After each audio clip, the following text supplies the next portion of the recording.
Bienvenue, je suis Cyril, j'anime le club de fitness en ligne FitGym. Il y a une application sur le Play Store dont le logo s'affiche maintenant. Tu peux la télécharger. Tu peux surtout partager mes vidéos sur tes réseaux sociaux, cela m'aidera grandement. Alors je voudrais te parler au cours de cette vidéo de 7 à 8 minutes de douleur et de plaisir. Et peut-être après embrayer sur la notion d'addiction. Alors tu sais qu'avec moi on fait du fitness intelligent. C'est-à-dire que je souhaiterais, c'est une quête personnelle, que nous ayons des sportifs qui deviennent des lettrés. Moi-même, j'ai une formation de mathématiques. J'aime beaucoup les mathématiques, mais je crois que ce n'est pas suffisant. Il faut que tu deviennes un sportif lettré. Alors, qu'est-ce que c'est que la douleur et le plaisir? Si tu veux, les individus, depuis 20 000 ans, 30 000 ans, appelle ça, on s'en fiche, hein, c'est pas bien grave. De toute façon, on parlera tout au long de mes vidéos de la connaissance avec moi à 20 000, 30 000 ans. Tiens, une parenthèse, tu connais Ötzi, je te mets un schéma maintenant, Ötzi, l'homme des glaces, un petit peu l'homme qu'on a retrouvé en quelque sorte conservé dans la glace, momifié, peu importe. Si tu veux, c'est l'occasion de te dire que à cette époque-là, les individus parcouraient 35 km par jour pour trouver la nourriture, hein.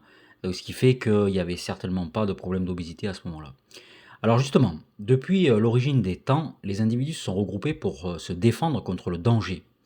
La douleur, c'est synonyme de lien social. On s'initie par la douleur. Les rites guerriers, la défloration, l'accouchement. L'accouchement, c'est très intéressant, honneur aux dames. C'est pas de l'humour, hein, c'est qu'on fait de l'humour, mais honneur aux dames. L'accouchement, c'est par la souffrance que l'on devient une femme, d'accord? La douleur de l'accouchement, c'est la douleur la plus forte qu'un être humain puisse ressentir. Donc, honneur aux dames qui ont en charge les tâches ménagères. La, la, la douleur, la notion de douleur est beaucoup plus difficile à appréhender que celle de plaisir. C'est une somatisation, c'est une souffrance. C'est une sensation physique, mais c'est une perception. Donc la douleur, c'est une perception, et cela nous amènera notamment à la consommation d'antidouleurs, qui sont un problème probablement. On s'empoisonne avec le paracétamol, il faut le savoir. La douleur et le plaisir sont en effet relatifs, d'accord? Ce sont des phénomènes affectifs. La douleur de l'un va être le plaisir de l'autre. La douleur de l'un va être le plaisir de l'autre. Sur un plan neurobiologique, douleur et plaisir sont liés, d'accord? Ils sont inscrits dans notre mémoire via ce qu'on appelle le système de récompense. Mettons ici aussi un schéma pour expliquer ce qu'est le système de récompense. Ce système de récompense est très important pour faire les bons choix dans ta vie, des choix rapides et adaptés. Alors, il y a une proximité neurobiologique entre la douleur et le plaisir, et en fait, il va y avoir une érotisation de la douleur. Dans le masochisme, dans la notion de masochisme. La douleur se confond avec le plaisir, d'accord? Et ça devient en fait un moyen d'obtenir et de sauvegarder le lien affectif. Il y a la notion de soumission. Bon, alors, si tu suis David Goggins, tu vas très vite comprendre. Il dit I like to succeed, I see to you suffer. Je crois qu'il le dit comme ça en anglais. En fait, la soumission, c'est une manière d'établir un lien de dépendance affective. Voilà.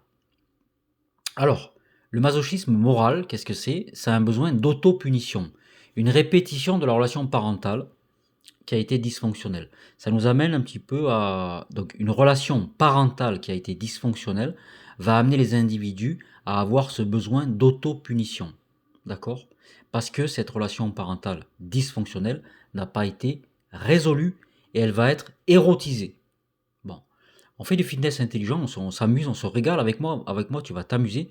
Je suis en train de devenir un lettré. J'espère, j'espère. Il ne faut pas espérer, hein, il faut le faire, à le devenir. La conduite d'échec, c'est un moyen d'attirer l'attention et l'amour de l'autre. Par exemple, d'un thérapeute, un docteur, un thérapeute. Mais le thérapeute risque d'être sadisé lorsque l'échec et l'échec de la thérapie, l'échec de la thérapie amène à l'impuissance.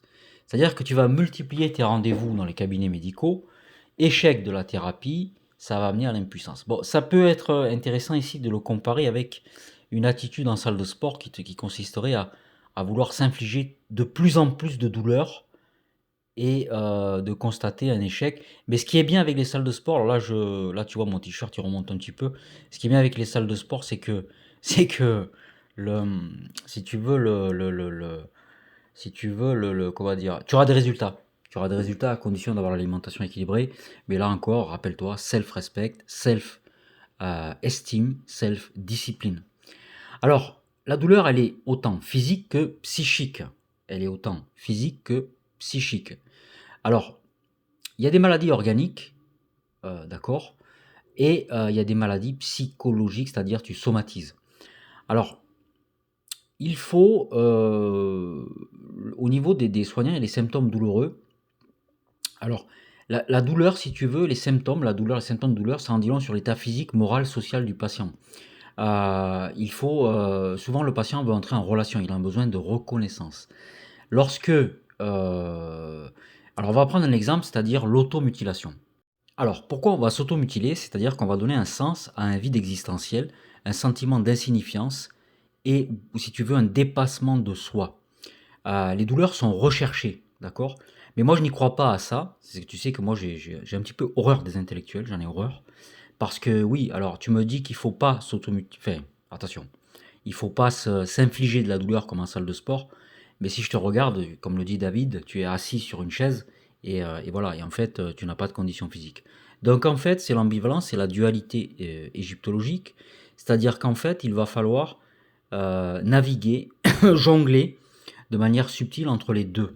Cela nous amène à la conclusion et à Sigmund Freud. La pulsion de vie, la pulsion de mort, elle se côtoient chez l'être humain. D'accord? La pulsion de mort peut être une pulsion d'évitement de la mort ou de la souffrance.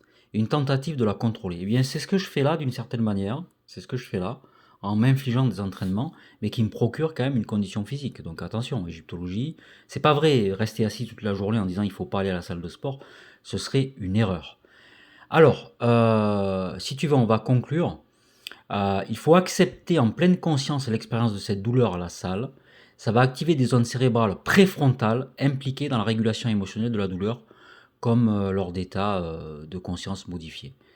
Accepte la douleur et le plaisir comme des expériences sans leur donner trop de signification émotionnelle. Voilà.